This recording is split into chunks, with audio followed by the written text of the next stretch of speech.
couple of things I want to say.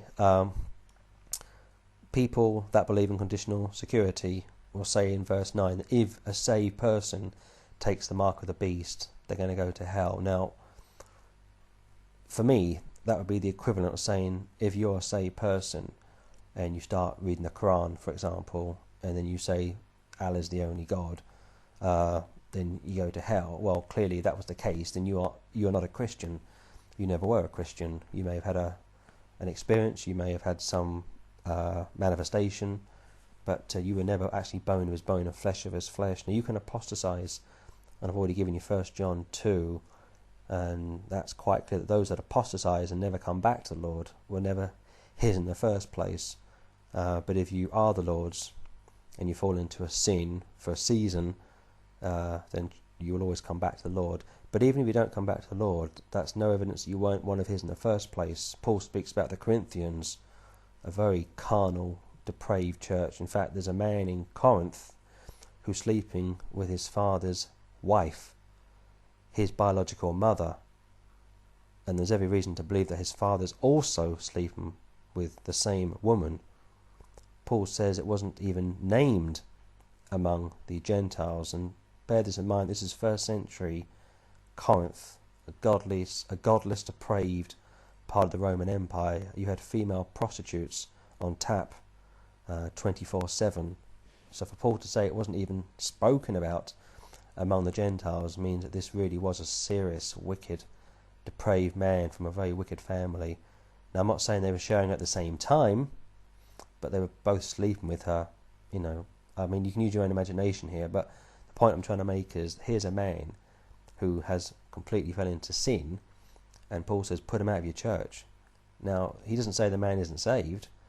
He says, put him out, and in other scriptures he says, treat these people like your brother, but they are put out of the assembly, and Satan will destroy the flesh, that the spirit may be saved in the day of the Lord. One other point I want to mention, during the Gulf War of 2003, we had Anglican vicars that were sent out to the war zone as chaplains, and a prayer was written up by the Ministry of Defence, no doubt supported by the Foreign and Commonwealth Office, that if an Anglican vicar came across a dying Iraqi soldier, he would pray the prayer that Muslims say before they die, along the lines of "There's no God but Allah."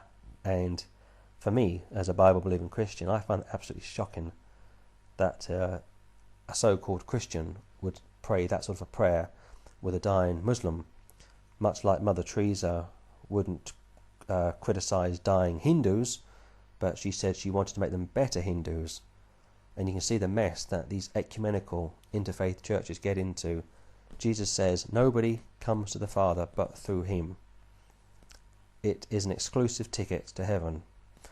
People then say, well, what about all the crowd that haven't heard of Jesus Christ?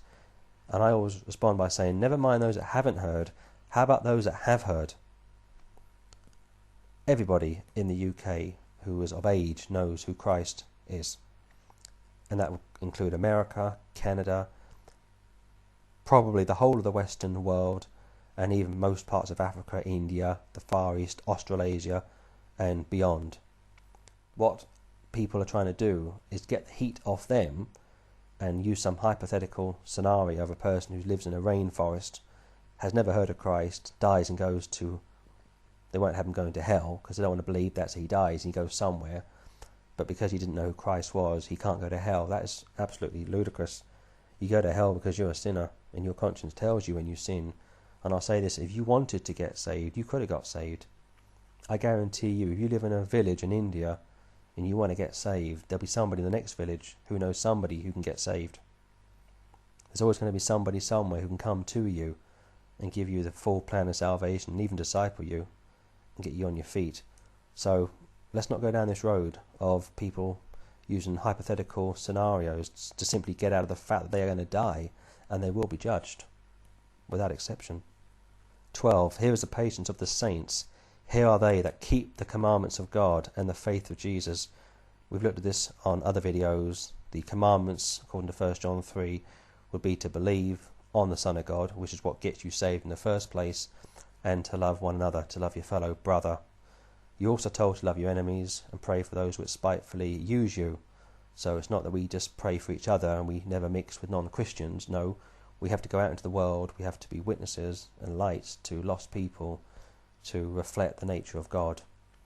And I will maybe come back to that subject, which will tie in with hyper-Calvinism, on another video. Okay, chapter 15. I'm not going to read all the verses in 15, just going to pick out a few and add a few thoughts as I go through it.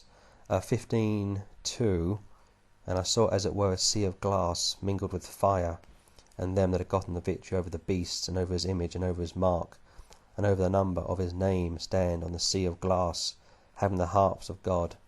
Just want to say a couple of things. There is this notion, and I've seen quite a few of these futuristic films. Tim LaHaye did the Left Behind series, and there was another video I think I watched with Mr. T from the A-Team, and apparently he's a Christian. You wouldn't think so, but apparently he is. And the theme of these films was that in the tribulation there's going to be these hit squads going around trying to take out the Antichrist. And you've seen too many Hollywood films, because it's not going to happen that way. The scripture says to resist the devil and he will flee from you. The only way you're going to get victory over the beast in the tribulation is through faith in the Son of God and staying close to the Lord and staying in the scriptures. You can't, in your own strength, deal with a supernatural being like the devil. And if you're one of those people that thinks you can, then you've got nothing coming. In fact, if you're one of those people that think you can bind the devil and rebuke the devil, let me take you to Jude, because we get a lot of this loosing and binding going on in a lot of these churches. 9, Jude 9. Yet Michael, the archangel, and here's an archangel, far more powerful than anybody else on this earth is.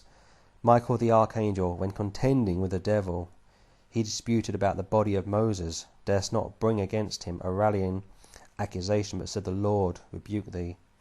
Now how is it that an archangel arguing with the devil over the body of Moses doesn't have the audacity, I suppose would be the right word, to rebuke Satan, and yet we've got people in charismatic and Pentecostal churches all over the world talking to the devil, rebuking the devil, even writing books about the devil. We've got exorcists in the Vatican claiming to have done exorcisms on one another. I mean, it's such a screwed up position of authority and theology here. You were told to resist the devil, and all this nonsense about casting out devils and other stuff like that is simply a delusion.